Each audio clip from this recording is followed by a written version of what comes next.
আপনারা জানেন হাসিনা 5ই আগস্ট পালিয়ে যাওয়ার পরই তার দলবল সবাই পালিয়েছে এবং কুমিল্লা 6 আসনের এমপি আকম বাহারউদ্দিন এবং তার মেয়ে কুমিল্লা সিটি কর্পোরেশনের মেয়র তাহসিন বাহার সূচনা, এই বাবা মেয়ে দুজনই সীমান্ত পাড়ি দিয়ে ভারতে পালিয়েছেন।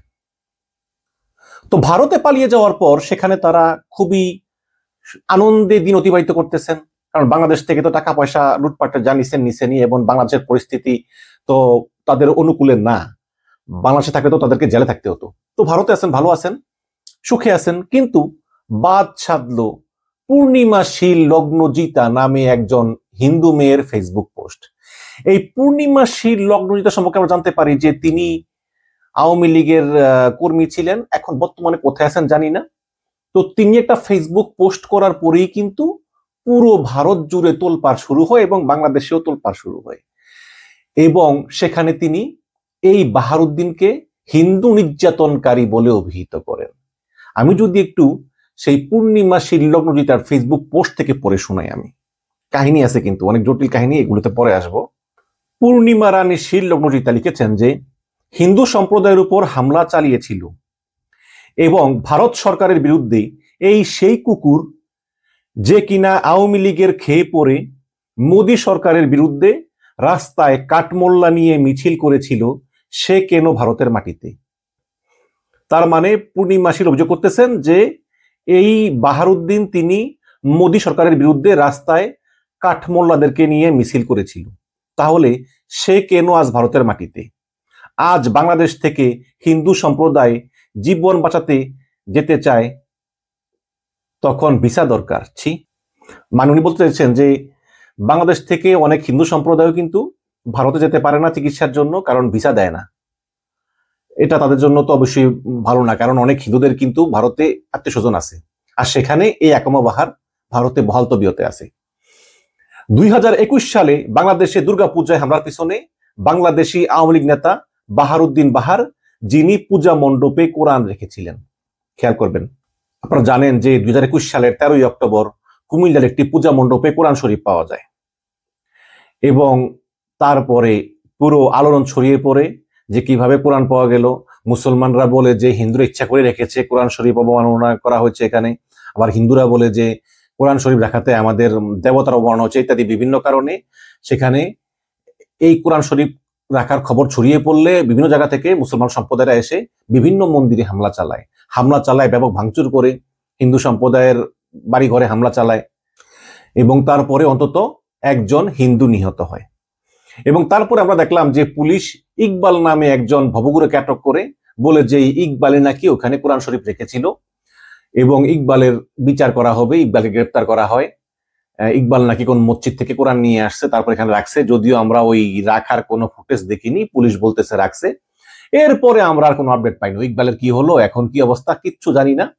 এখন এই পূর্ণিমাশীল লগ্নজিৎ বলতেছে আসলে ইকবাল টিকবাল না, এখানে কোরআন রেখেছিল এই বাহারউদ্দিন, এই এমপি বাহারউদ্দিন। এবং পূর্ণিমাশীল লগ্নজিৎ তিনি আওয়ামী লীগের একজন নেত্রী, তো তিনি যেহেতু বলতেছেন তিনি তো না জেনে বলবেন না, তাই না? কারণ বাহারও আওয়ামী লীগের, পূর্ণিমা আওয়ামী লীগের। একজন আওয়ামী লীগের কেন একজন আওয়ামী লীগের বিরুদ্ধে মিথ্যা কথা বলবে, তাই না? তো যাই হোক, শেষ করি। পূর্ণিমাশীল লগ্নজিৎ আরো বলেন যে এই বাহার এখন তার মেয়ে সূচনাকে নিয়ে কলকাতার রাজারহাট নিউ টাউনে লুকিয়ে আছেন। কলকাতার রাজারহাট নিউ টাউনে লুকিয়ে আছেন। এই বাংলাদেশি জঙ্গি রাজাকার আল বদরকে কোন রকম সাপোর্ট করা কি ভারত সরকারের উচিত? অবিলম্বে আইনের আওতায় আনা হোক। রাজ্য ও কেন্দ্র উভয় সরকারকে আবেদন জানাচ্ছি।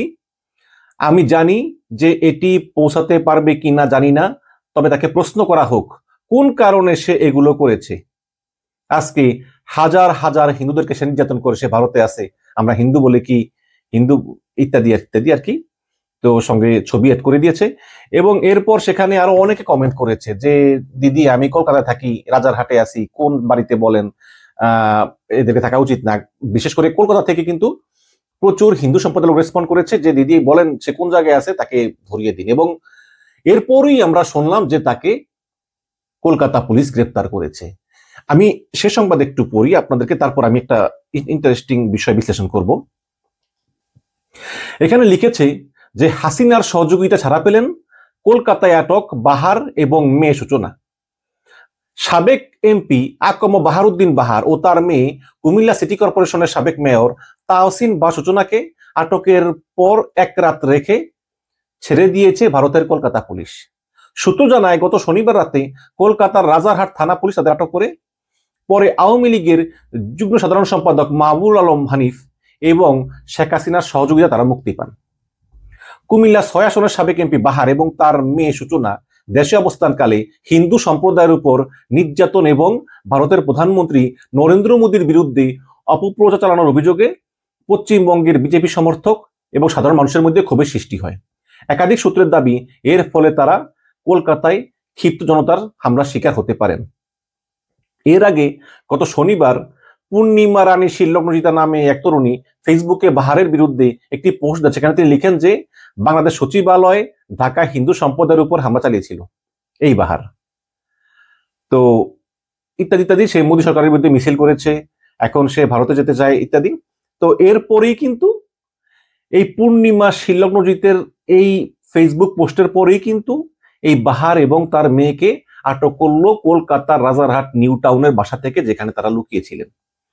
তাহলে এ থেকে আমরা একটা জিনিস জানলাম, সেটা হচ্ছে কি যে আওয়ামী লীগের লোকজন যারা যারা কলকাতায় পালিয়ে আছে তাদের সবাইকে কোথায় থাকে কি করে সব খবর কিন্তু কলকাতার পুলিশের কাছে আছে বা ভারত পুলিশের কাছে আছে। যেমন এই বাহার বা সূচনা তারা কোন জায়গায় আছে না আছে এটা তো বুঝতেও সময় লাগে।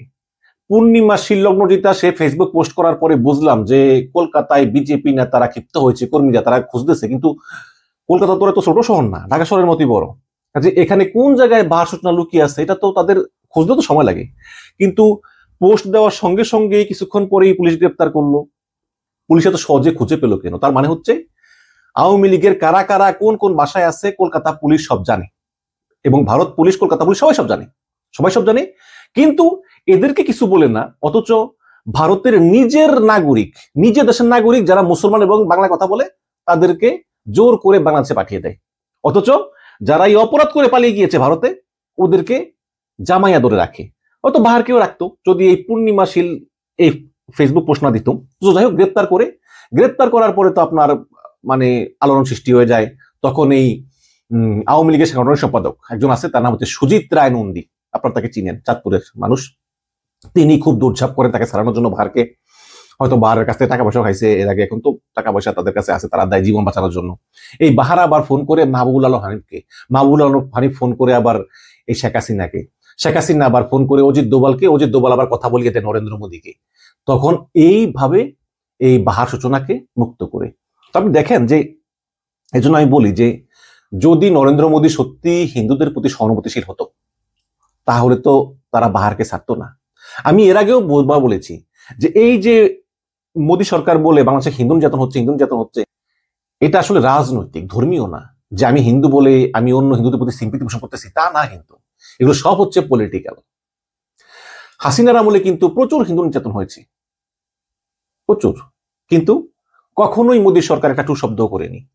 এই কুমিল্লার বাহার, এই বাহার হিন্দুদের মণ্ডপে কোরআন রেখেছে, সে আওয়ামী লীগের এমপি, স্বাধীন মেম্বার, আওয়ামী লীগের এমপি, যুবলীগের নেতা, সে কত হিন্দুদের নির্যাতন করেছে। বেনজির পুলিশের প্রধান, সে শত শত হিন্দুদের জমি লুটপাট করেছে, কখনো তো কিচ্ছু বলেনি মোদী সরকার। কিন্তু এখন এই ইউনূস সরকারের আমলে সত্য মিথ্যা বানিয়ে বানিয়ে শুধু হিন্দু নির্যাতনের কথা বলতে, সব মিথ্যা না কিন্তু সত্য কিছু মিথ্যা বানিয়ে বলতেছে।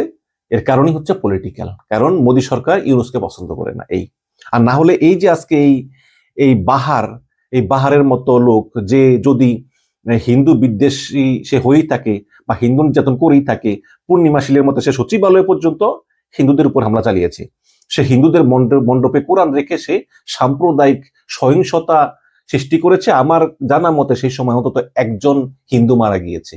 হিন্দুদের বিভিন্ন পূজা মণ্ডপ মুসলমানরা গিয়ে ভাঙচুর করেছে, কারণ মুসলমানরা বলেছে যে এই কোরআন শরীফ রাখাতে আমাদের কোরআন শরীফের অবমাননা হয়েছে, ইত্যাদি ইত্যাদি তো হয়েছে।